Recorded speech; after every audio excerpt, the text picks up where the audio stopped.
All right, Drew. It's we've been talking about this for a week, putting everything together offensively, and you guys really did that today. Yeah, go to anytime you can go down the first drive and great mix of run and pass and get a touchdown. I think that just sets the tempo for the whole game. We always talk about starting fast, but especially on the road and just knowing what we're playing for. I mean, we wanted to really set the tempo early, and then 2 drives later we're scoring another touchdown, and defense is coming up with some big stops. I mean, I felt like we had really good tempo and rhythm there. Second half, they came out and started pressuring us a bunch, and I felt like we were moving the ball well and doing some good things. They just happened to get some negative minus plays. We had some penalties that, set us back at times where, you felt like, that's unfortunate, but we were grinding. So many weapons you used on offense. Let's talk about Tim Hightower. Mark Ingram out for the year. Somebody had to step up, and his story is so inspiring, had to inspire even you. Yeah, Tim, man.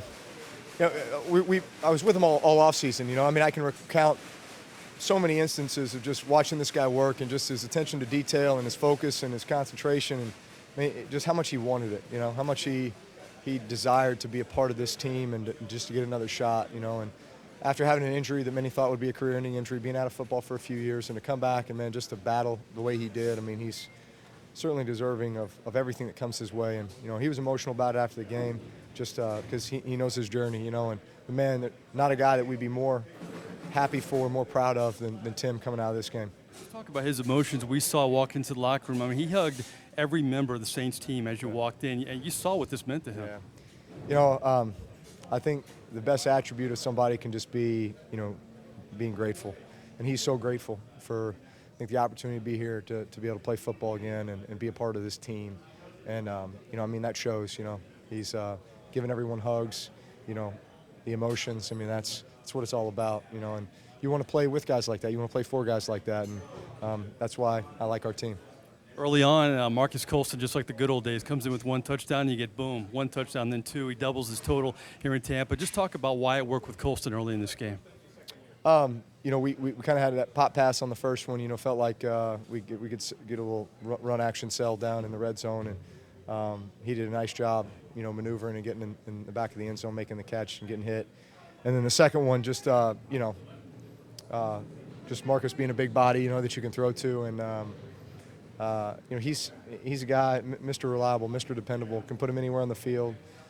He can do anything for you. Got so much trust and confidence in him. Willie Snead's been banged up, but Mr. Third Down comes through for you time and time again in this game, finishes with over 100 yards receiving. Just talk about his performance. Yeah, I was happy for Willie, especially coming back like that. And, I mean, really, all across the board. Ben Watson came up with some big third down catches. Willie did, Marcus, Brandon Cooks, Brandon Coleman. I mean, all of them contributed. All of them did a great job. Final question. You passed Dan Marino all time for touchdown passes. What does it mean when you hear something like that? I know you were a big fan of Marino, obviously growing up, but to pass him, that has to mean a lot to you. Well, I said it earlier. My first game ever in the NFL was at Joe Robbie Stadium at the time, 2001, as a rookie. And I remember walking out pregame and looking at the stadium, just thinking, "Wow, this is incredible." NFL first game, preseason. And I look at the Ring of Honor and looking at those names, and sure enough, there's Dan Marino, very prominent down in the end zone. And, his career, 83 to 98, 99, something like that. And then all those numbers, 420 touchdowns, 70,000 yards, this many completions. And all at the time were records that were not just records, but like astronomical. Like, how is anybody ever going to sniff these ever, And you're just thinking they're going, I mean, those numbers are impossible. And so, just to sit here and think 15 years later that, be in that realm, pretty incredible. Makes me reflect on just all the great teams I've been on, all the great players, all the great coaches, great opportunities, great moments, and hopefully there's many more of those to come.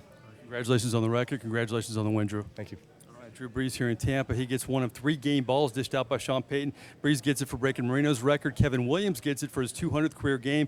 And Tim Hightower gets it for being such a survivor in this league. That's the story for now here in Tampa. Back to you guys in the Louisiana Cat Studios.